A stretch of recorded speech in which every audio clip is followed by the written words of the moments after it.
अस्सलाम वालेकुम नाज़रीन। इशूज़ में तव्हांखे भलीकार इंतहाई अहम इशू ते अॼु ॻाल्हि ॿोल कंदासीं नाज़रीन असां त रमेश कुमार वांकुआणी साहब जी क़ौमी असेंबलीअ में पेश कयल बिल ते कमेटी जोड़ी वई आहे। स्पेशल कमेटी उहा आहे जंहिंमें 9 सूबनि जे हवाले सां उहा कमेटी तजवीज़ूं ॾींदियूं। क़ौमी असेंबलीअ जी पार्लियामेंटी कमेटी आहे। जॾहिं त जेके इख़्तियार आहिनि लाज़मी आहे 1973 जो आइन हुजे या अॼु ॾींहं ताईं जेके बि इख़्तियार आहिनि उहे सूबनि वटि आहिनि त सूबा उन हवाले सां कहिड़ी था क़ानून साज़ी कनि या बिल।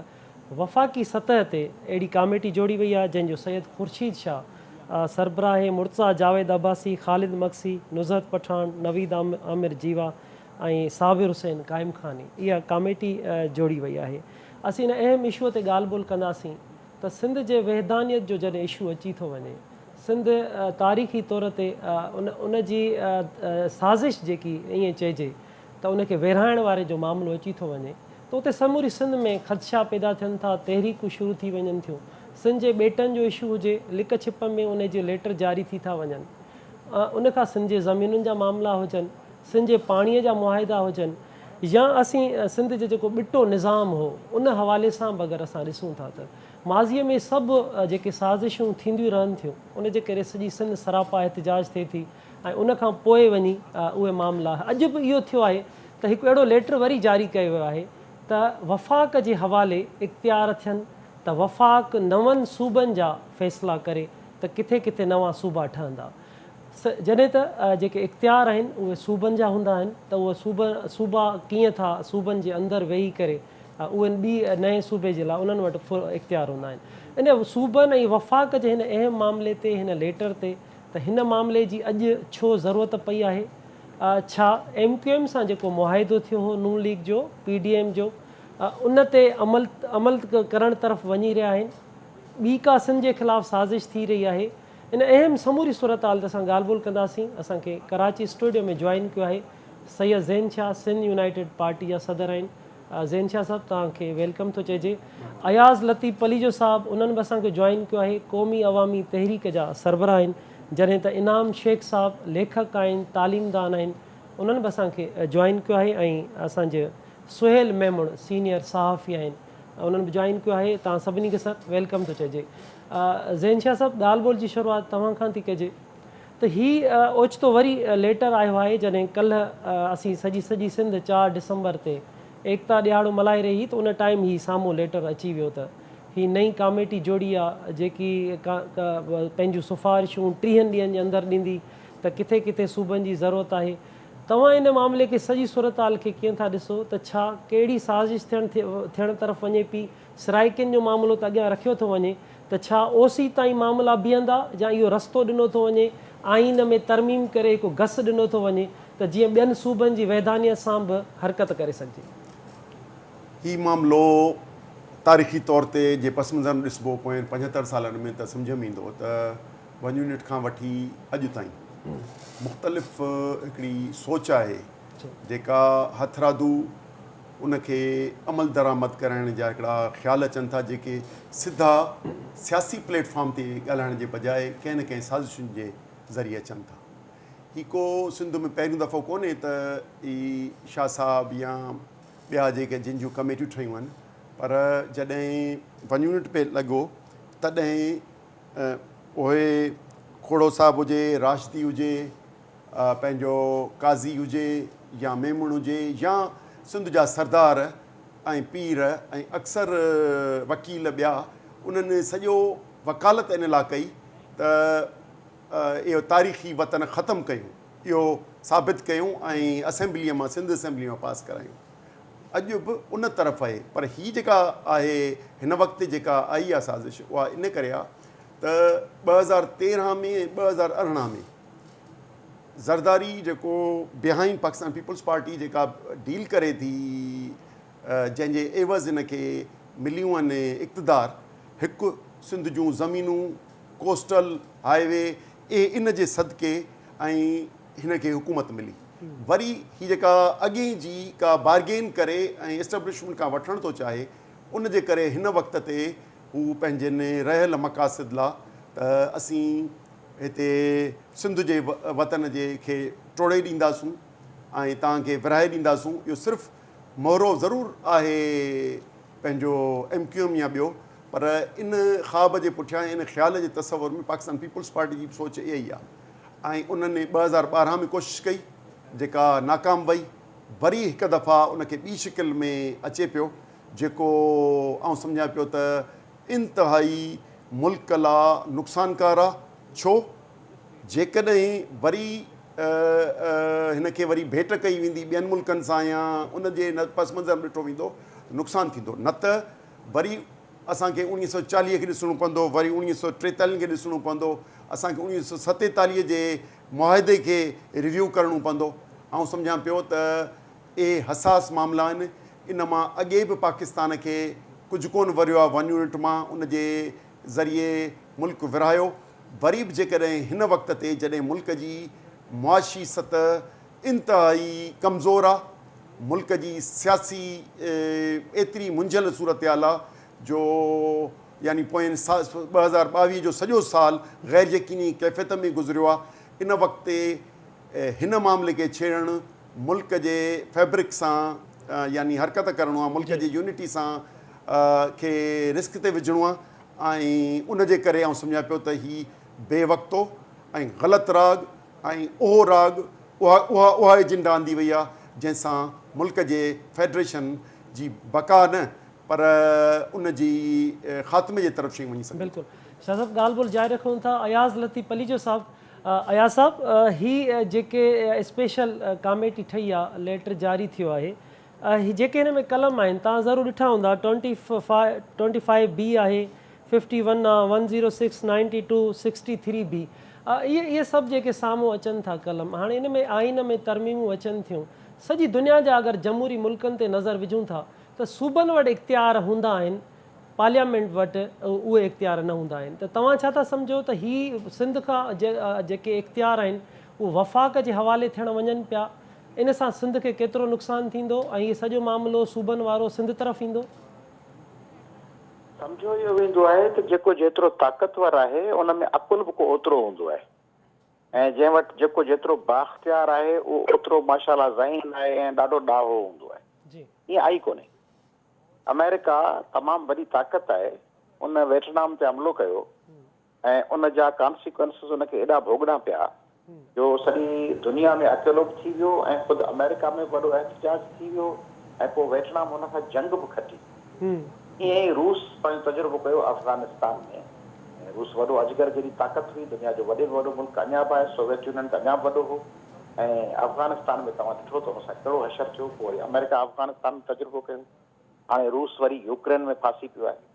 तंहिंजे करे इंडिया फाथो पियो आहे कश्मीर में। तंहिंजे करे इहे जेके तजुर्बा कबा आहिनि त असीं वॾी ताक़त आहियूं। माण्हू चवंदा आहिनि power corrupts and absolute power corrupts absolutely. सो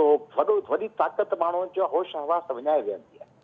हिन दौर में ही जेको जदीद दौर आहे, सोशल मीडिया जो, सुजाॻीअ जो,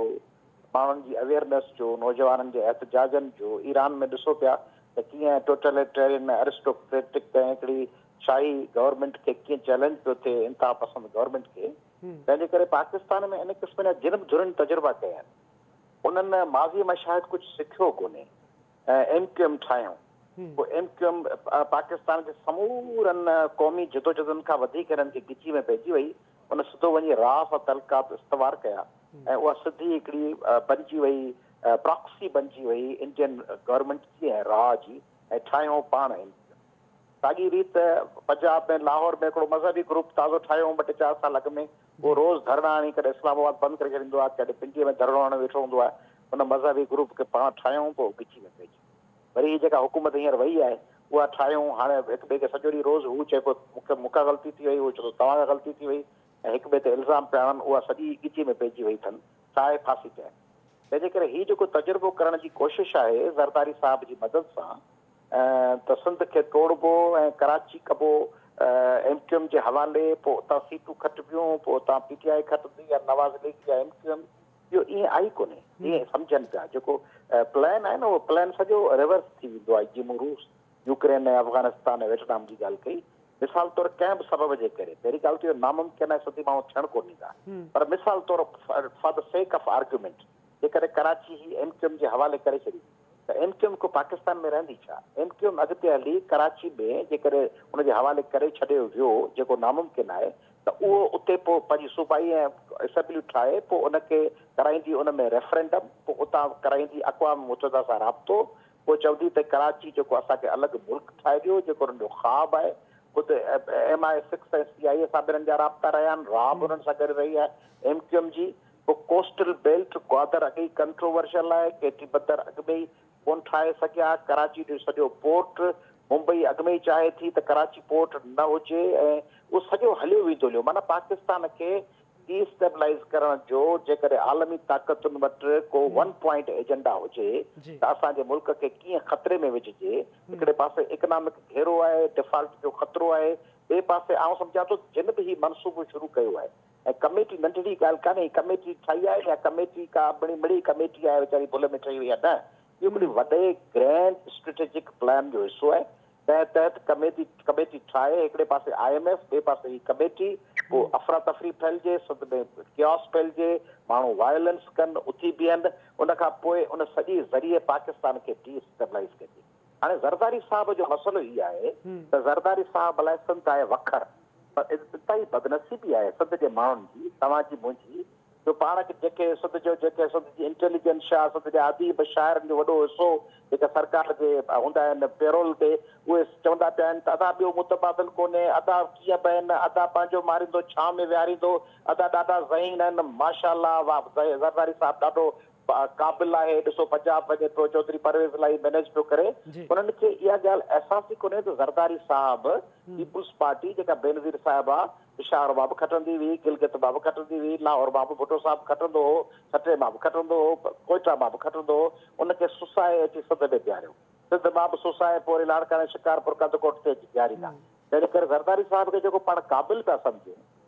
क़ाबिल त बेनज़ीर साहिब आहे, इंटरनेशनल फेम हो हुनजो, भुट्टे साहिब जो हो। ज़रदारी साहब खे केरु माण्हू दुनिया में सुञाणे थो? ज़रदारी साहब जी सुञाणप हाणे हीअ आहे त परवेज़ इलाही ऐं शुजात खे कीअं मैनेज कयां, तंहिंजे करे किथां वञी आसमान ते गिरा खजूर में अटका। तंहिंजे करे उनजे लाइ हाणे गुज़र सफ़र जो वसीलो आहे सिंध, ऐं सिंध हुन लाइ को मुल्क, को वतन, को सूबो, सिंध हुन लाइ का ज़मीन, का धरती कोन्हे, सिंध हुन लाइ हिकिड़ो मेंह जो वाड़ो, उन मेंह जे वाड़े मां 8 मेंह होॾा ॾेई छॾियूं, वरी वाड़ो रावकी मां ख़तमु करे वरी जुमशाही में ठाहे छॾियो, जुमशाही में ख़तमु करे रतो तेरो में ठाहे छॾियूं, कमांद जा 100 एकड़ फलाणे खे ॾेई वरी 200 एकड़ ॿिए पासे वठी छॾियूं कणिक जा। तंहिं करे सिंध हिन लाइ बाज़ार जो वखर आहे, ऐं सिंध जे माण्हुनि जी बदनसीबी आहे जो सम्झनि पिया त बाज़ार जो वखर आहे, उहे पुछनि बि कोन था। तंहिं करे ज़रदारी साहब इहा कई हुई एग्रीमेंट, जॾहिं हुकूमत में ठही PTM जी, तॾहिं ज़रदारी साहब मुआहिदो कयो हो, उन मुआहिदे में MQM जो मुतालबो हो त असांखे कराची सूबो अलॻि करे ॾियो। ज़रदारी साहब 2 मुतालबा ड्राफ्ट कराया, 2 चार्टर, हिकिड़ो पाण सही कयूं त सिंध जे माण्हुनि जो डायरेक्ट नज़रो न किरे, ॿियो करायूं शहबाज शरीफ़ साहब खां सही,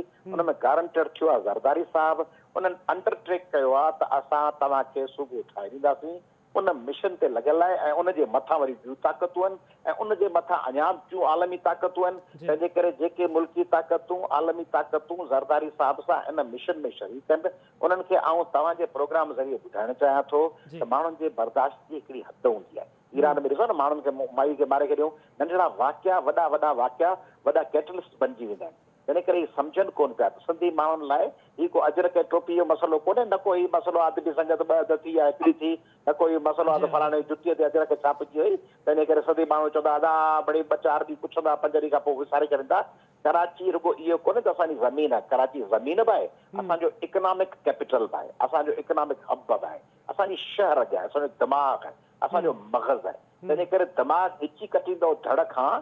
ॿिए धड़, पोइ बाक़ी धड़ कहिड़े कम जो जेकॾहिं ॻिची कटिजी वई। तंहिंजे करे इन ते थींदी मरण जीअण जी जंग, इन ते थींदो हिकिड़े इंच ते हिकिड़ो वॾो तूफ़ान ज़िलज़िलो बर्पा थींदो। ज़रदारी साहब सम्झे थो त मुंहिंजा जेके 500-600 माण्हू सोशल मीडिया चैनलनि ऐं अख़बारुनि में माण्हू विहारियल आहिनि, अदीब शाइर उस्ताद ॿिया, उन्हनि खे चढ़ी करे उहे चवंदा दादा हाणे कराची वई त कहिड़ो ख़ैरु आहे, छा कबो, सिंधी माण्हू मुतमिन थी वञनि, वरी वेठो आहे साईं पंहिंजा आहिनि पीपुल्स पार्टी जा नुक़सानु कोन ॾींदी, वरी ॿिए सराइकी सूबे जे लाइ कोशिशि आहे, ॿी अहिड़ियूं गंतरियूं ॿुधाए, पोइ पछाड़ी में कमु कंदा सिंधी माण्हू माठ कोन थींदा। तंहिं करे आउं तव्हांजे ज़रिए वफ़ाक़ी हुकूमत खे ॿुधाइणु चाहियां थो त तव्हांजूं मजबूरियूं इमरान ख़ान फटा उहे पंहिंजी जाइ ते, तव्हां ज़रदारी साहब जे हथां MQM जे हथां इस्तेमालु थियो ऐं उनखे सिंध खे पंहिंजो दुश्मन बनाए छॾियो ऐं अॻु में ई त इहे अकेलायो, अॻु में ई मसइलनि में घेरियल हुयो, IMF जे घेरे में हो, वरी सिंध खे बि दीवार सां लॻाए पंहिंजो हिकिड़ी मुखालिफ़ ताक़तनि जे हथनि में सिंध खे उछलाइण जे लाइ मजबूर कंदो, त उनजो नतीजो सम्झो था 7 करोड़ माण्हू आहिनि। हिरोशिमा नागासाकी ॿिनि शहर ते लख लख माण्हू मारियो, तॾहिं बि जापान वेठो आहे न। ही 7 करोड़ माण्हुनि खे छा करे सघंदो? कंहिंजो ही दाल खां वठी बसर खां वठी टमाटो कराची वञे थो, हितां थो वञे कलरी पघाड़ फीडर कराची कोठड़ी वटां पाणी थो वञे कराची जो, सम्झो था। जेकॾहिं इहो पाणी बंदि थी वञे ऐं सब्जियूं ऐं खीर ऐं भाॼियूं ऐं सभु बंदि थी वञनि ऐं रेलवे ट्रैक सॼा रस्ता रोड हाईवे सॼी शहर जे संद मां थी गुज़रे, उनखे MQM ऐं CIA ऐं राह जे चवण ते तव्हीं दावत लॻाईंदो न, नतीजो सम्झो था। तंहिंजे करे ज़रदारी साहब खे आउं गुज़ारिश थो कयां पीपल्स पार्टी में असलम जॾहिं पीपल्स पार्टी असीं ॻाल्हि था कयूं त पीपल्स पार्टी का बादशाह आहे छा, जंहिंमें ज़रदारी साहब जीअं बिलावल साहब असांजो भाउ आहे, नौजवान आहे, बेनज़ीर साहिब पुटु आहे, उनखे को अलाह ताला अकुल का सम्झ ॾिनी आहे कि पीपल्स पार्टी में ताज हैदर जहिड़ा, यूसुफ चालपुर जहिड़ा ॿिया समझदार माण्हू वेठा हुआ, उन्हनि मां को पुछण जहिड़ो माण्हू आहे जेको ज़रदारी साहब खे सम्झाए त इहा कमेटी छो पई ठहे, को नफ़ीसा शाह पुछे, को निसाब खोड़ो पुछे, इहे केरु ॻाल्हाइण लाइ तयारु कोन्हे। कॾहिं चवनि था नादरा जा बर्मिन खे आबाद कनि, उन्हनि खे कराची में डोमिसाइल ठाराए ॾियनि, तंहिंजे करे पीपल्स पार्टी जे सफ़नि मां माण्हू अचणु खपनि, उन्हनि खे ज़रदारी साहब खे सम्झाइणु खपे त इनफ इज़ इनफ। अया साहब इन ते ॻाल्हि ॿोल जारी रखूं था। अया साहब असां सां गॾु मौजूदु रहिजो। सैयद ज़ैन शाह साहब असां सां गॾु आहिनि, इनाम शेख साहब आहिनि, सुहेल मेमून साहब आहिनि। इनाम शेख साहब, सिंध जो अदीब, सिंध जो लेखक, सिंध जो तालीमदान, हिन कमेटीअ खे कीअं थो ॾिसे? साईं मां सम्झां थो त सिंध जो अदीब ऐं दानिश्वर था, जंहिं बि माण्हू वटि थोरी सियासी सम्झ हूंदी त मां सम्झां थो उन जे लाइ इहो इन क़िस्म जी जेका आहे अंडरस्टैंडिंग, उहा हिकिड़ी तमामु ख़ौफ़नाक ऐं नफ़रत जोगी आहे। को बि सिंध दोस्त इन सॼी जेका हिननि जी मुआदे बाज़ी आहे इन जे खे ओन न कंदो। हाणे हिते हिकिड़ो त पीपल्स पार्टीअ जे आहे क्रेडिट ते, त उहा जॾहिं बि का पॉलिटिकल अंडरस्टैंडिंग क्रिएट करे थी त MQM जे पावर खे सही तरीक़े सां छो नथी असेस करे।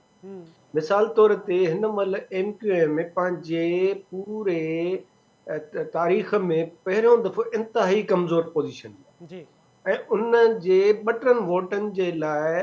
हिन उहे शयूं कयूं आहिनि जिन जे करण जी ज़रूरत ई कान हुई। डेमोग्राफिक जेका बैलेंस आहे उहो कराचीअ में चेंज थी चुको आहे, ऐं जेकॾहिं रुगो मेयर जी डायरेक्ट इलेक्शन थिए त MQM जे अचण जो सुवाल ई पैदा कोन थो थिए। त पहिरीं त पीपल्स पार्टी माना हुन जे कद खां वधीक ॾे छो थी? उहा इन जे करे थी ॾे जो ज़रदारी साहब बेसिकली हिकिड़ो ट्रेडर आहे, हिकिड़ो जेको आहे सो वापारी माण्हू आहे, ऐं हुन जो सियासत खे जेका जीअं मोहतरमा या भुटे साहब या BPP जी सेनर जेका क़यादत आहे उहा हिकिड़े स्टेट्समैन वांगुरु, मुदब्बिर वांगुरु, सियासतदान वांगुरु डील कंदी MQM खे, उहो हे नथो करे। नंबर ॿी ॻाल्हि इहा आहे त पीपल्स पार्टीअ ते प्रेशर क्रिएट करण जे लाइ अॻे जेके कॉमप्रस्त धुरियुनि जी हिकिड़ी पाण में अंडरस्टैंडिंग हूंदी हुई ऐं सिंध जे ज़िंदगी ऐं मौत जे मसइले ते उहे फौरी तौर ते गॾु थी का न का ऐलान कंदा हुआ, का न का स्ट्रेटजी कॉन्फ्रेंस कंदा हुआ, उहा बि ख़बर असांखे सम्झ में नथो अचे त काॾे हली वई आहे। ऐं जेको असांजो जेके तव्हां अदीब दानिश्वर शाइर चओ था, हिकु त उन्हनि में जेन्युइन जेके इंटेलेक्चुअल्स आहिनि उन्हनि जो तादादु तमामु घटि आहे, पर जेके कुझु आहिनि उन्हनि जूं नंढियूं थोरियूं फरमाइशूं त साईं फलाणे मूंखे फंड मां वज़ीफ़ो ॾियो, साईं फलाणे मुंहिंजे दोस्त जो इलाजु करायो, साईं जेको आहे सो मूंखे फलाणे इन मामले में सपोर्ट कयो, मूंखे का नंढी फेवर ॾेई छॾियो। इन जे करे उहो जेको हिकिड़ो ज़बरदस्त रेज़िस्टेंस हो 1 यूनिट जे तहरीक में, ऐं साईं मुंहिंजे खे चवां MRD में, लिस्टुनि जे मामले में, या ॿिया जेके ज़बरदस्त चैलेंजिस आया आहिनि, ऐं उन में किथे किथे सियासी धुरियूं जेकॾहिं वीक बि थियूं आहिनि त उनखे असांजे अदीबनि शाइरनि उनजे वीकनेस खे ताक़त में तब्दील कयो हो, त उहा शइ जुड़ी नथी सघे। हुननि जा जेके पंहिंजा दायरा आहिनि उन में विढ़ंदा था रहनि, 2-3 ग्रुप बि संगत जा थी विया आहिनि, ऐं उन में बि हर ग्रुप जी पंहिंजी फरमाइश आहे। मां इहो चवां थो टियों अहम फैक्टर आहे त असांजो अयाज़ लतीफ़ आहे, साईं ज़ैन शाह आहे, इहा हिकिड़ी नौजवान क़यादत आहे। इहा छो नथी सिंध खां ॿाहिरि निकिरी जेके बि स्टेक होल्डर्स आहिनि, मिसाल तौर ते पंजाब जूं केपी जूं थिंक टैंक्स आहिनि, मिसाल तौर ते एस्टेब्लिशमेंट जा जेके नुमाइंदा आहिनि, पार्लियामेंट जा जेके नुमाइंदा आहिनि, पार्लियामेंट्री जेके आहिनि कमेटीज़ आहिनि, उन्हनि सां मिलनि ऐं उन्हनि खे जेको आहे सो सिंध जे असुल मौक़िफ़ खां बि आगाह कनि, सफ़ारतकारनि खे कनि। जीअं तव्हांखे ॿुधायो असांजे अयाज़ लतीफ़ त हीअ हिन क़िस्म जूं जेके हाणे हिन इलाइक़े ख़िते में जेके चेंजिस अचनि पियूं सियासी ऐं जाग्राफ़ियाई इम्कानी आहिनि, उहो कंहिं हिकिड़े के नंढे पैमाने जी ॻाल्हि न आहे। इहा इंटरनेशनल, रीजनल, नेशनल ऐं लोकल लेवल जूं सभई सितऊं हिक ॿिए सां गॾु आहिनि, त असांखे स्ट्रेटजी बि उन लेवल जी अख़्तियार करणी पवंदी ऐं उन में सभिनी असांखे साइंटिफिक अंदाज़ सां मुतहरिक थियणो पवंदो। पुराणो जेको तरीक़ेकार आहे तक़रीरुनि, जलसनि जो ऐं रवायती जेके एक्टिविटी आहे उनजी पंहिंजी अहमियत आहे, पर सोशल मीडिया खां सवाइ जेका ॿी तव्हांजी अप्रोच आहे मुख़्तलिफ़ सेगमेंट्स ऑफ सोसाइटी ऐं मुख़्तलिफ़ लेयर्स ऑफ सोसाइटी, पॉलिटिकल पार्टियुनि खां वठी, समाजी तंज़ीमुनि खां वठी, अदबी इल्मी ऑर्गेनाइज़ेशन्स ताईं, मीडिया ताईं, इहा बहसियत क़ौम असांखे इन शइ खे रिविज़िट करणो पवंदो। त असां रुगो मुतालबनि जे हद ताईं, रुगो जेको आहे सो पंहिंजे महदूद सिंध जे हद ताईं, तव्हां सिंध खां ॿाहिरि निकिरो त ही साॻियूं सराइकी बेल्ट में या इवन जेको आहे सो मियांवाली ताईं साॻियूं ज़ातियूं वेठियूं आहिनि, साॻिया क़बीला वेठा आहिनि, ॿोलियुनि में थोरा फ़र्क़ु आहिनि, कल्चर में थोरो फ़र्क़ु आहे। राइट बैंक ऑफ इंडस ते तव्हां वञो त मां सम्झां थो त बहसियत क़ौम असांजी जेका बि चैलेंजिंग मामला आहिनि उन्हनि ॾांहुं असांजी अप्रोच जेका आहे उहा एॾी जदीद ऐं एतिरी घणरुखी कान्हे जो सिंध खे ईंदड़ चैलेंजिस जो मुक़ाबिलो करे जदीद हुजणु घुरिजे। बिल्कुलु ॻाल्हि ॿोल जारी रखंदा इनाम साहब। सुहेल बि असां सां गॾु आहिनि। सुहेल, इनाम साहब जी बि तव्हां ॻाल्हि ॿोल ॿुधी, साईं ज़ैन शाह जी ऐं अयाज़ लतीफ़ जी बि जदीद अंदाज़ में अप्रोच, त छा भला ही जेके बि सिंध जा इशूज़ रहिया, सिंध जो माण्हू इन ते पंहिंजो किरदारु त अदा ज़रूरु कयो, उन में बेदार बि नज़र अचे थो। तव्हां हिन समूरी सूरताल खे या ही जेको कमेटी ठही आहे इन खे कीअं था ॾिसो? साईं ॾिसो, मामिलो तमामु सीरियस आहे, पर इन में जेका ख़ौफ़ खाइजे उहो न चवंदो त ख़ौफ़ खाइजे, छाकाणि जो साज़िश सिंध जे ख़िलाफ़ का नई कोन्हे, सिंध जे ख़िलाफ़ साज़िश का हिकिड़ी कोन्हे। इहे मुसलसल ऐं मुस्तक़िल बुनियादुनि ते थींदियूं पियूं अचनि। उन में अफ़गाननि जी लॾ पढ़ाइण हुजे या नादरा जेको इदारो आहे डेटाबेस अथॉरिटी पाकिस्तान जो, उन जो किरदारु हुजे, इहे सभु उन साज़िश जो हिसो आहिनि। ऐं सभ खां वॾी ॻाल्हि मसइलो पीपुल पार्टी जो आहे। या हीअ असांखे चवंदा रहिया त इमरान ख़ान अरिड़हीं तरमीम में जेको आहे सो चेंजिंग आणणु थो चाहे, सूबनि जा इख़्तियार वापर थो करणु चाहे, हीअ पिटको करे करे 5-7 साल, ऐं हाणे ही 2-3 महीना थिया आया आहिनि त हीअ सभु प्रैक्टिकली वरी पाण पिया कनि। तरीक़ो आइन में जेको चेंजिंग जो आहे उहो इहो ई आहे जेको उन्हनि स्टार्ट कयो आहे। ऐं सुठी ॻाल्हि आहे उन स्टार्टिंग पॉइंट ते ई सिंध जे माण्हुनि वॾो रिएक्शन कयो आहे, ऐं इन में पीपुल पार्टी जो जेको किरदारु आहे उन जी बि माण्हुनि खे ख़बर आहे। हाणे सम्झिजे जे पीपुल पार्टी चवे थी त असांखे अख़्तियार आहे, छाकाणि जो सिंध जे माण्हुनि असांखे मैंडेट ॾिनो आहे त सलीम मां तव्हांखे ॿुधायां 2018 जी इलेक्शन में पीपुल पार्टी क़ौमी असेंबली जी सीटुनि ते सॼी सिंध मां जेके टोटल वोट थिया आहिनि उहे 36 लख ऐं कुझु हज़ार आहिनि, ऐं उन जे अपोजिट में जिन हारायो आहे उन्हनि जे वोटनि जो तादादु 61 लख आहे। सम्झो त चलो ठीकु आहे, सीटुनि जे हिसाब सां उहो खटी विया, पर वोट जो मैंडेट इन इलेक्शन में बि कोन्हे। जेका इलेक्शन हू पैसे, पुलिस,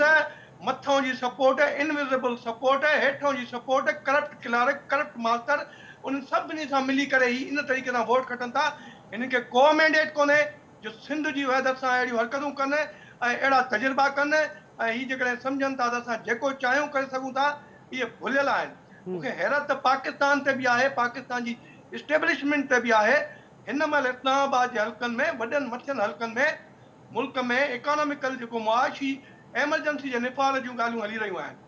जॾहिं मुल्क सफ़ा देवाल ते पहुची चुका आहे, तव्हांजी PIA एयरलाइन सॼी दुनिया में बंदि आहे। तव्हांखे कंहिं बि यूरोप जे मुल्क जो वीज़ा नथो मिले, तव्हांजा पासपोर्ट खे ॿाहिरनि मुल्कनि में इहे पासे ते उछले था छॾनि पिया, तव्हांजी एक्सपोर्ट सॼी ख़तमु थी वई आहे, तव्हांजा रिज़र्व जेके ख़तमु थी विया आहिनि, तव्हां वटि डॉलर आहे कोन, तव्हांजो तेल गैस पाणी बिजली हर शइ ख़तमु थी वई आहे, त बसि मथां ही तजुर्बा ही कहिड़े क़िस्म जी होड़ आहे, कहिड़े क़िस्म जी मगी आहे, कहिड़े क़िस्म जो ख़्यालु आहे। हिन सॼी सूरत हाल में सिंध जे माण्हू खे रुॻो बीहणो आहे ऐं ॿधी सां बीहणो आहे। आफ्टर ऑल फ़ैसिलो उहे ई कंदा, भली का बि पठान जी लोध अचे या कंहिंजी बि लोध अचे, माण्हू जेकॾहिं सिंध जो बीह रहिया ॿधी करे, दुनिया ॾिसे पई, दुनिया बिल्कुलु ॾिसे पई, दुनिया जे माण्हुनि जे ज़हननि खे पढ़े पई, कहिड़े क़िस्म जा माण्हू आहिनि, कहिड़ो सूबो कहिड़े क़िस्म जो ख़्यालु रखे थो, कहिड़ा कीअं आहिनि। सिंध जो केस इख़लाक़ी तौर ते, तारीख़ी तौर ते, क़ौमी तौर ते ॾाढो मज़बूत आहे। इन केस खे वठी करे पाण खे अॻिते वधणो आहे, जदोजहद करणी आहे, सियासी जदोजहद करणी आहे, सियासी पार्टियुनि खे मोटिवेट करणो आहे, पोटेंशियल आहे। जी हा, जारी रखूं था सुहेल। पाण शाह साहब, ज़ैन शाह साहब, तव्हां ॾे था अचो त ही इनाम साहब बि ॻाल्हि कई त ॿाहिरी जेके थिंक टैंक्स वेठल आहिनि, पंजाब KPK, उन्हनि सां बि ॻाल्हि ॿोल कजे, सिंध जो कॉम्प्रेस बि गॾिजे, माज़ीअ जूं तहरीकूं असांजे साम्हूं आहिनि, जेके बि तव्हां जूं तहरीकूं हलियूं आहिनि, त हिन भेरे बि तव्हां सम्झो था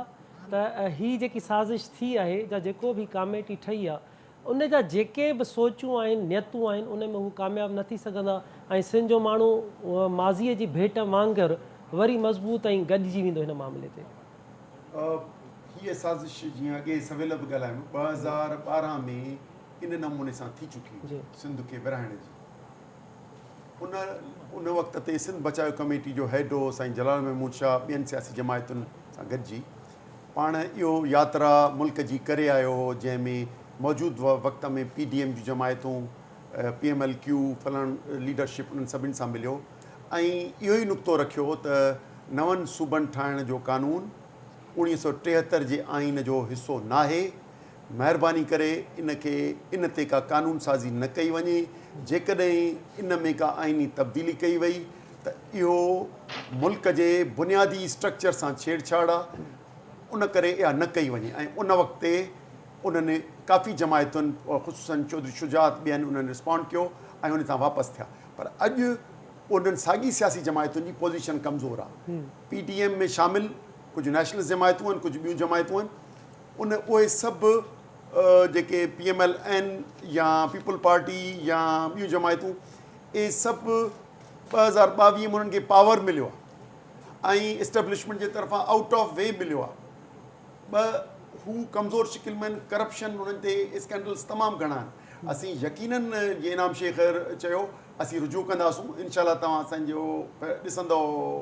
इहे राब्ता मुहिम। पर मुख्य मामिलो हुयो आहे त जेकॾहिं ही अहिड़े क़िस्म जी का पेशरफ़ थिए थी त असीं हिते आवाम खे जाॻाए अॻिते वधंदासूं। इनाम साहिब चयो त अदीबनि शागिर्दनि कयो, पर हिकिड़ी शइ ज़हन नशी करणु घुरिजे त उन वक़्त ते सिंध जे घणनि घुरनि कुझु सियासतदाननि ऐं अदीबनि ऐं शागिर्दनि अची वन यूनिट खे ठाहियो। हिन वक़्त ते उन खां वधीक सिंध जो माण्हू वधीक हसास आहे। हींअर भले इहा चैलेंज क़बूल करे ॾिसनि, असां हिननि खे रोडनि ते, रस्तनि ते घेराव कंदासूं, हिननि जी सियासत खे एतिरो गहरो कंदासूं त अवाम जे ज़रिए ही असांजी जेका नई यूथ आहे, जंहिंखे केसनि जे ज़रिए असांजे नौजवाननि ते केस करे ऐं दहशतगर्दीअ करे ऐं मायूस न पिया करे सघनि। हींअर हज़ारे लखे, तव्हां 2 ॾींहं अॻे कल्चरल डे ॾिठो, लखे माण्हू सिंध वतन सां मोहबत कंदड़नि ऐं सिंध जी विरासत ते इन खां वधीक तेज़ी सां रिएक्ट कंदा। असांजी सिर्फ़ु हिकिड़ी गुज़ारिश आहे त हिन मुल्क खे फेडरेशन वांगुरु हलायो वञे। 249 जेको कानून आहे, जंहिंजे आइन तहत सिर्फ़ु ऑल्ट्रेशन थी सघे थी सूबनि जे हदबंदियुनि में, बलोचिस्तान सां या पंजाब सां। असीं सुभाणे चऊं त सादिकाबाद असांजो आहे या एक हदबंदी, इन्हनि ते बहस थी सघे थो, हीउ नथो बहस थी सघे। जेकॾहिं हीउ बहस शुरू कयो वियो त पोइ पाकिस्तान जे बुनियाद ते ऐं फेडरेशन ते थींदो ऐं पोइ यकीनी तौर ते नेशनल कैंप जी घुर मुख़्तलिफ़ हूंदी। छो असांजा अञा सूबाई ख़ुदमुख़्तारी जा मामला अञा पेंडिंग आहिनि। उहे असांजा शहरियत जा हुजनि, मिल्कियत जा हुजनि, कानून साज़ी जा हुजनि, कोर्टुनि जा हुजनि, उहे मौजूदु आहिनि। न त पोइ इहा घुर राइट ऑफ सेल्फ डिटर्मिनेशन ऐं राइट टू ससीड माना अलहदगीअ जे हक़ जी घुर जेका असांजे डॉक्टर गफ़ार जतोई हो जॾहिं परवेज़ मुशर्रफ कालाबाग लाइ जेकॾहिं हुन लाइ रायनामा ठाही त हुन उथी बि आवाम में हैदराबाद में इहो चयो त जेकॾहिं तव्हां कालाबाग पंहिंजी ताक़त जे ज़रिए ठाहिणु चाहियो था असांखे कन्विंस करे त असांखे गारंटी खपे चई आऊं गारंटी अची तुंहिंजी का हैसियत कान्हे गारंटी चई छा खपे हुन चयो त आइन में हक़ अलहदगीअ जो हक़ु ॾियो जेकॾहिं इहो डैम ठाहींदो त क़ौमूं या मुल्क ऐं सूबा अलहदगीअ जो हक़ु रखनि था त हाणे असां चाहियो पिए त 73 जे आइन में असीं सिक्योर रहूं असांजे माण्हू सिक्योर रहनि पंहिंजे वतन जूं क़ौमूं उन जूं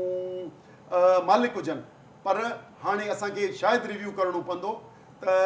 असांखे 73 जे आइन में जेसिताईं राइट टू ससीड जो नथो ॾिनो वञे हक़ु तेसिताईं शायदि असीं ईअं ई इनसिक्योर रहंदासूं ऐं पाकिस्तान पीपुल्स पार्टी जहिड़ी दलाल जमायतूं जेके वतन जे खे जो सौदो कनि था इक़्तिदार ऐं पैसे लाइ इहे वक़्तु बि वक़्तु असांखे थ्रेट कंदियूं रहंदियूं उन जे करे आउं सम्झां पियो त असांखे नए सिर सोचणो पवंदो पर असांखे हिकिड़ी ख़ुदि इतमादी आहे त क़ौम भले असांजा हींअर अक्सरियत जेके ख़ुर्शीद शाह या जेको ॿिया जेके तव्हां MNAs ॿुधाया मर्द मायूं या ॿिया जेके बि असांजा सूबाई असेंबली जा मेंबर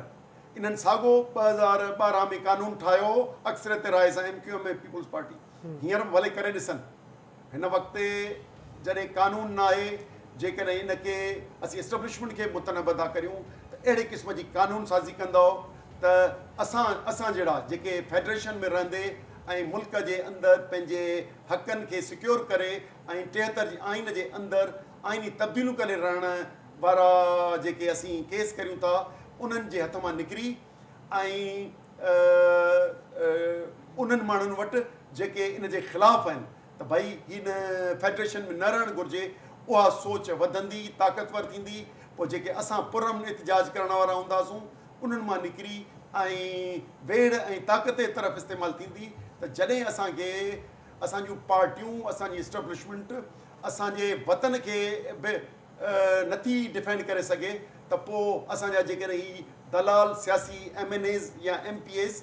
इन्हनि जे सहारे ते न असां कॾहिं 1 यूनिट जे वक़्त में साईं GM साहिब उन जे साथियुनि कॾहिं उन्हनि खे न छॾियो इनशाला अॼु बि उहे जेके क़ौमी कारकुननि ऐं जेके हक़ीक़ी फेडरेशन में रही ऐं मुल्क जे अंदरि इस्लाह जे ज़रिए ऐं इवोल्यूशन जे ज़रिए असां पंहिंजे हक़ हासिलु करणु चाहियूं था उहे असीं पब्लिक प्लेटफॉर्म ते खणी ईंदासूं ऐं हिननि जूं ईअं ई स्कीमूं जीअं जेको लोकल गवर्नमेंट एक्ट ही असांजा ॿेट ऐं ॿिया जेके बि असांजा मनसूबा जीअं कालाबाग डैम जा मनसूबा ख़तमु कयासीं इनशाला अवामी सतह ते हिननि जो अहिड़ो घेराव कंदासूं 2023 जी इलेक्शन में पीपुल्स पार्टी माण्हुनि वटि मोह न खणी वञी सघंदी बिल्कुलु अयाज़ लतीफ़ अली जो साहब हीअ हिन वक़्तु मुल्क जे अंदरि जेकी बि सूरत हाल आहे मुआशी प्रॉब्लम्स हुजनि ॿिया सियासी मामला हुजनि उन जे बावजूदि हिन क़िस्म जो वरी कमेटी ठहणु वरी सिंध जे मिसाल नवनि सूबनि जी ॻाल्हि करणु त छा केरु थो अहिड़ियूं सलाहूं ॾिए किथे अहिड़ियूं साज़िशूं थियनि थियूं त छा हीअ जेको बि रियासत आहे त सूबनि ते उन्हनि ते एतमाद न रहियो आहे जो वफ़ाक़ ते मुख़्तलिफ़ अहिड़ियूं कमेटियूं जुड़नि थियूं तव्हां इन बारे में छा चवंदव ही खपंदो आहे त क़ौमुनि जी ऐं सियासी पार्टियुनि जी मुल्कनि जी अॻुवाणी हिकिड़ी मुदबर दूरंदेश माण्हुनि वटि हूंदी आहे बदनसीबी आहे असांजी सिंध जे माण्हुनि जी ऐं सिंधी माण्हुनि जो बि हिन में ॾोह आहे त उन्हनि पंहिंजे अॻुवाणीअ लाइ अहिड़ा माण्हू ऐं अहिड़ो गुरोह चूंडियो आहे जिन लाइ सिंध जा माण्हू वतन क़ौम वसीला मुस्तक़बिल तारीख़ का हैसियत कोन था रखनि उन्हनि लाइ त वधि में वधि पैसा कमाए UAE में UK में कैनेडा अमेरिका ऑस्ट्रेलिया में प्रॉपर्टीज़ इन खां को रियल एस्टेट वारो बि वधीक शानाइतो हूंदो जहिड़ा हुकुमरान तव्हांखे मिलिया आहिनि रियल एस्टेट वारो बि हिकिड़ो 1 या 2% कमीशन वठणो हूंदो मसवाड़े जी जाइ ॾियारण महिल पर उहो बि सोचींदो त जेके मसवाड़े ते जाइ वठी पियो ॾियां उन वीचारे खे बिजली पाणी गैस हुजे हीअ त हिकिड़ो रियल एस्टेट खां पोइ हिकिड़ो अजीब ग़रीब क़िस्म जी मख़लूक तव्हांजे मग़ज़ में लॻी वई आहे इक़्तिदार में जिन खे तदब्बुर कोन्हे जिन खे ख़बर कान्हे त हींअर पोज़ीशन उन्हनि जी बार्गेनिंग पोज़ीशन वधीक बहितर आहे उन्हनि खे सम्झणु खपंदो त हींअर मुल्क में जेका अफ़रा तफ़री आहे उन मुल्क जी अफ़रा तफ़री में हू सिंध जे माण्हुनि जा वधीक खणी थियनि सिंध जे माण्हुनि लाइ हक़नि लाइ वधीक स्टैंड वठनि ही मुर्गो ॿिए कंहिंजे चवण खां सवाइ पाण मुरादो स्पीकर हिननि जा, हुकूमत हिननि जी, PTM जी बाअसर हुकुमरान ही, उन में ही वरी पंहिंजी कमेटी ठाराया आहिनि सिंधी माण्हुनि खे टोड़, माना जेको हुननि खां घुरियो बि नथो वञे उहो बि ॾियण लाइ तयार आहिनि। अहिड़ी ग़लती ज़ुल्फ़कार अली भुट्टो साहिब बि कई। तव्हांखे यादि रखणु खपे त जॾहिं इन जंग खां पोइ 71 खां पोइ जेका पोज़ीशन में हुई, उन में जेको 73 जो आइन हो, उन में आर्टिकल 15 ऐं आर्टिकल 23 ऐं 24 विझी भुट्टे साहब फ्रीडम ऑफ मूवमेंट ऐं फ्रीडम ऑफ परचेजिंग प्रॉपर्टी ऐं प्रॉपर्टी राइट्स भई इहो अख़्तियार ॾेई छॾियो। हाणे ॾिसो त आज़ाद कश्मीर जे वारनि जो पाकिस्तान जे माण्हुनि सां कहिड़ो रवैयो आहे, ऐं ख़ुदि पाकिस्तान जा माण्हू आज़ाद कश्मीर लाइ बेचैन आहिनि, ऐं आज़ाद कश्मीर वारा पंहिंजे इलाइक़े में पाकिस्तान सां कहिड़ो रवैयो था रखनि। या ई अफ़गानी, अफ़गाननि खे तव्हां सिर ते विहारियो था, अफ़गानी तव्हांखे गारियूं था ॾियनि, UAE में UK में तव्हांजा माण्हुनि जा मथा था फाड़ीनि, कराची में कल्चरल डे ते झंडा खणी झूलाइनि पिया, सिंधी माण्हू पंहिंजो झंडो झूलाए थो त हुन ते केस था कनि, ऐं अफ़गानी पंहिंजे ॾींहं ते पसंदि जे ऐं कराची जे ऐं लाड़काणे जे ऐं सखर जे शहरनि ऐं हैदराबाद जे शहरनि खे पंहिंजो मर्कज़ बनाए था छॾीनि, उन्हनि ते केरु पुछण लाइ ही हुकूमत तयारु कान्हे। हिकिड़ो पासो इहो आहे, ॿियो पासो इहो आहे त ही जेके उर्दू ॻाल्हाईंदड़ भाउर, इन्हनि उर्दू ॻाल्हाईंदड़ भाउरनि ते केॾियूं कोशिशूं कयूं आहिनि पाण सभिनी, मोहतरम रसूल बख्श पली जे, मोहतरम GM सैयद, असांजी ॿी पॉलिटिकल असांजी लेफ्ट जे पार्टियुनि केॾियूं कोशिशूं कयूं आहिनि त इन्हनि खे पाण सां गॾु खणूं, इन्हनि खे सम्झायूं, इन्हनि खे चऊं स्टैंड वठूं। जॾहिं कंहिं उर्दू ॻाल्हाईंदड़ भाउ सां को मसइलो थिए थो, सिंधी पंहिंजो स्टैंड वठनि था, उन्हनि सां गॾु बीहनि था, पर सिंध जे विरासत जी जॾहिं बि का ॻाल्हि या साज़िश या कोशिशि थिए थी त सवाइ हिकिड़े ॿिनि खे मणे टोकन पार्टिसिपेशन खां सवाइ उर्दू ॻाल्हाईंदड़ भाउर लातालुक थियो वञनि। ऐं ख़ुदि सवाल पंजाब जी हुकुमरान धुर खां बि आहे, शहबाज शरीफ़ हुजे या इमरान ख़ान साहब। इमरान ख़ान साहब जे ज़ोर में फारूक नसीम कराची कमेटी ऐं इन क़िस्म जूं साज़िशूं कयूं, उन वक़्तु इमरान ख़ान साहब कोन कुझु हो, ऐं हाणे शहबाज शरीफ़ साहब जे दौर में ही सॼी गड़बड़ पई थिए, ऐं शहबाज शरीफ़ उहो लिखी पढ़ी सिंध जी पॉलिसी पीपुल्स पार्टी ऐं MQM जे हवाले करे छॾी आहे। तंहिंजे करे हिन मामले में सिंध जे माण्हुनि जी जेका दूर अंदेश तरीन नज़र आहे, उन मूजिबि आउं तव्हांखे हिकिड़ी ॻाल्हि वज़ाहत सां ॿुधायां।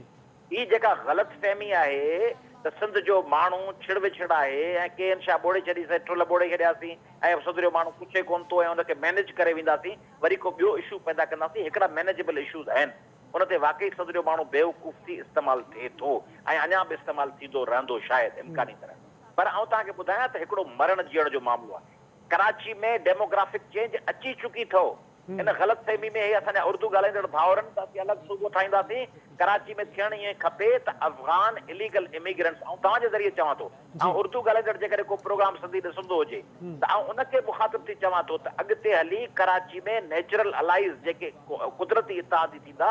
त कराची जा उर्दू ॻाल्हाईंदड़ ऐं सिंधी ॻाल्हाईंदड़, कराची जा बलोची ऐं सराइकी ॻाल्हाईंदड़, पंजाबी ॻाल्हाईंदड़, इवन जेके कराची में KPK खां आयल पठान भाउर आहिनि, उहे सभु इत्तेहादी थींदा,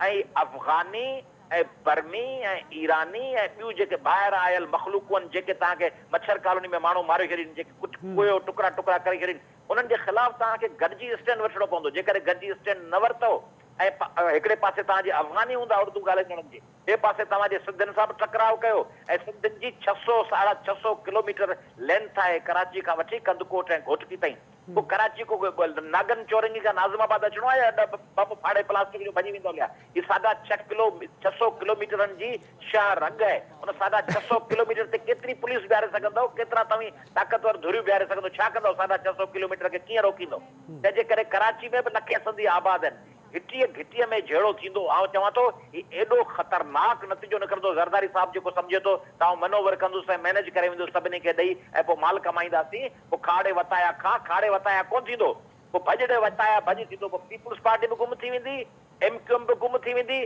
सिंध में का बि धुर ही अहिड़ी हिकिड़ी पॉइंट थींदी, बर्निंग पॉइंट, जंहिंसां हिन सॼी रीजन जो रीशेपिंग थी वेंदी, सॼी रीजन तब्दील थी वेंदी। तंहिंजे करे आउं तव्हांजे ज़रिए वार्निंग पियो ॾियां, पीपुल्स पार्टी जी सूबाई असेंबली, असांजी सिंध असेंबली हिकिड़ी रबड़ स्टैम्प थी वई आहे, जेका अचे थी मश्करी करो, शहर ॿाहिरि पढ़ियो, कचहरी बचहरी कयो, हिकु ॿिए सां लतीफ़ा ॿुधायो, पोइ भॼो वञण लाइ। तंहिंजे करे सिंध असेंबली ऐं पीपुल्स पार्टी जा जेके सेनेट में क़ौमी असेंबली में मेंबर वेठा आहिनि, जेके रुगो माल पिया कमाइनि, उन्हनि सभिनी खे आउं मुखातिब थी चवां थो। उन सां गॾु आउं जमायत इस्लामी, JUI, PDM में शामिल धुरियूं ऐं ॿियूं जेके प्रोग्रेसिव धुरियूं आहिनि, उन्हनि सभिनी खे, PTI खे, नवाज़ लीग खे, सभिनी खे चवां थो त सिंधी माण्हू हिन मामले ते ॾिसंदा त तव्हीं जीअं अमेरिका चयो हो 9/11 खां पोइ चई या तव्हीं असां सां गॾु आहियो या तव्हीं दुश्मन सां गॾु आहियो। तंहिं करे चई इहा हार्ड परस्यूट कंदासीं। तंहिं करे सिंध जे माण्हुनि तरफ़ां चवां थो त छा तव्हीं MQM ऐं ज़रदारी साहिब सां गॾु आहियो या तव्हीं उन्हनि जे ख़िलाफ़ असां सां गॾु आहियो। तंहिं करे विचो रस्तो कोन थींदो। जेकर तव्हीं MQM ऐं ज़रदारी साहिब जी इन कंस्पिरेसी ऐं उन जे पुठियां टपरींदड़ धुरनि सां गॾु बीहंदो त पोइ यादि रखो उन नतीजा भयानक निकिरंदा ऐं उन भयानक नतीजनि खे अमी भोगे कोन सघंदा। ठीकु आहे शाह साहिबु तव्हां ॾे था अचो ज़िंचा साहिबु हीअ जेके सराइकी सूबे जी ॻाल्हि कई थी वञे त उते ज़रूरतूं आहिनि ॿियनि हंधनि ते ज़रूरतूं आहिनि तव्हां इन सॼी सूरत हाल खे कीअं था ॾिसो? मामिलो इहो बार बार उथारियो थो वञे साउदर्न पंजाब सराइकी सूबो इहो बि बुनियादी पाकिस्तान जे तसवुर जे फेडरेशन जे ख़िलाफ़ु आहे। हीउ जेको फेडरल यूनियन जो असीं हिसो आहियूं ऐं हीअ जेके फेडरेटिंग यूनिट्स उन जो हिसो आहियूं उन में बार बार कयो थियो त इंतिज़ामी पहिरीं ॻाल्हि त असां इंतिज़ामी यूनिट न आहियूं हिकु ॿ इन में वधीक सूबा ठाहिण जी का बि गुंजाइश कान्हे। जीअं आज़ाद इलाइक़ा हुआ उहे ज़म कया विया ख़ैबर पख्तूनख्वा में उन करे खैरपुर रियासत हुई पाकिस्तान खां अॻे बहावलपुर रियासत हुई। तारीख़ी तौर ते असांजी जेको सराइकी ॿोली आहे या ॿिया इहे सभु सिंध जूं डायलेक्ट्स आहिनि सिंध जूं ॿोलियूं आहिनि। उन जे करे इन जे बुनियाद ते सूबे जी ॿोलीअ जे बुनियाद ते घुर करण जे बजाए तारीख़ी वतननि जे हिसाब सां हीउ असांजो हिसो आहे। पर जेकॾहिं हू माण्हू पंजाब में था रहणु चाहिनि त उहो उनजो हिसो पाकिस्तान जे 75 सालनि में आहे। पर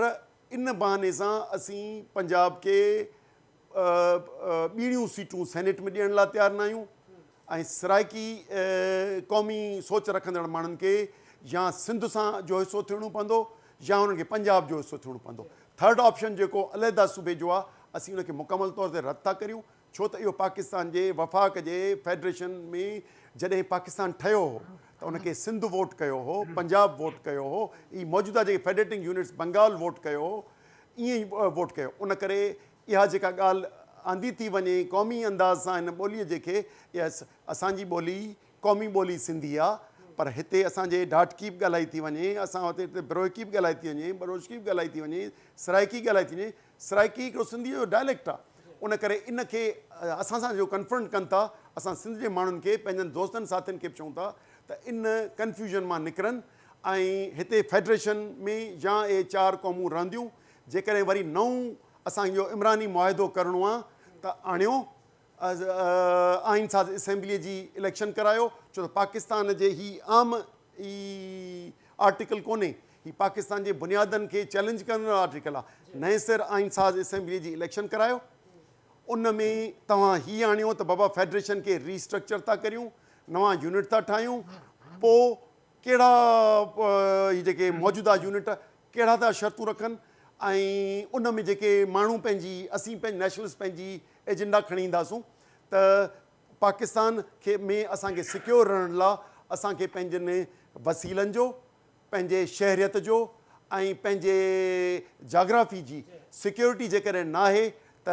शायदि सिंधी माण्हू या बलोच माण्हू या ख़ैबर पख्तूनख्वा जो माण्हू बि ऑप्ट करे त हिन फेडरेशन खे न जॉइन करियूं। अहम मामिलो आहे पर असांजे वक़्तु प्रोग्राम जो वक़्तु पंहिंजी पुॼाणी ते पहुतो आहे। ज़िंचा साहिबु तव्हांजी महिरबानी अयाज़ लतीफ़ पलीजो साहिबु तव्हांजी महिरबानी